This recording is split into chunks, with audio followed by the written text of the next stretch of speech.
जलालुद्दीन मोहम्मद अकबर मुगल साम्राज्य के सबसे प्रसिद्ध शासकों में से एक था। उसका जन्म 15 अक्टूबर 1542 को उमरकोट, आज के सिंध, पाकिस्तान में हुआ था। उसके पिता हुमायूं और माता हमिदा बानो बेगम थीं। बचपन और गद्दी अकबर का बचपन राजनीतिक संघर्षों के बीच बीता।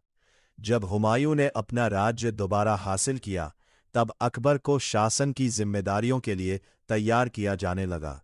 1556 में हुमायूं की मृत्यु के बाद लगभग 13 साल की उम्र में अकबर मुगल बादशाह बना। उस समय उसके संरक्षक बैरम खां थे।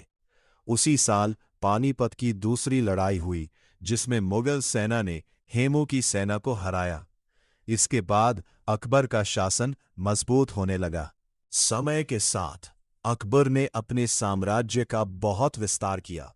उसने गुजरात, बंगाल, बिहार और कई दूसरे क्षेत्रों पर मुगल सत्ता स्थापित की। राजपूतों के साथ उसने केवल युद्ध ही नहीं किया, बल्कि कई राजपूत शासकों के साथ राजनीतिक संबंध भी बनाए। आमेर के राजा भारमल के परिवार से अकबर का वैवाहिक संबंध भी हुआ। बाद में आमेर के राजा मान सिंह जैसे राजपूत उसके महत्वपूर्ण सेनापतियों में शामिल हुए। हालांकि सभी राजपूत अकबर के अधीन नहीं आए। महाराणा प्रताप ने मुगल सत्ता का विरोध किया और 1576 में हल्दी घाटी का युद्ध हुआ। अकबर की प्रशासनिक व्यवस्था। अकबर ने शासन को व्यवस्थित करने के लिए कई महत्वपूर्ण बदलाव किए।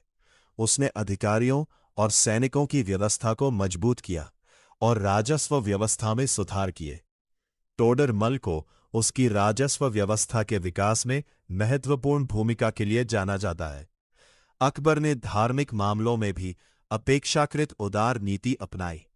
उसने अलग अलग धर्मों के विद्वानों के साथ चर्चा की और इबादत खाना में धार्मिक विचार विमर्श करवाए। बाद में उसने दीन इलाही नाम की एक छोटी आध्यात्मिक नैतिक व्यवस्था शुरू की, जिसमें बहुत कम लोग शामिल हुए। इसे एक बड़े जन धर्म के रूप में देखना सही नहीं होगा। अकबर के नवरत्न, अकबर के दरबार से जुड़े प्रसिद्ध व्यक्तियों में बीरबल, तानसेन, अबुल फजल, फैजी, राजा टोडरमल और राजा मान सिंह आदि के नाम लिए जाते हैं। इन्हें लोकप्रिय रूप से नवरत्न कहा जाता है। हालांकि इनके बारे में प्रचलित कई कहानियां बाद की लोक परंपराओं से भी जुड़ी हैं। अंतिम समय और मृत्यु। अकबर के अंतिम वर्षों में उसके बेटे सलीम, जो आगे चलकर जहांगीर बना, के साथ संबंधों में तनाव रहा। इसके बावजूद अकबर ने अपने जीवन के अंतिम समय तक साम्राज्य को संभाले रखा। 27 अक्टूबर 1905 को आगरा के पास अकबर की मृत्यु हो गई।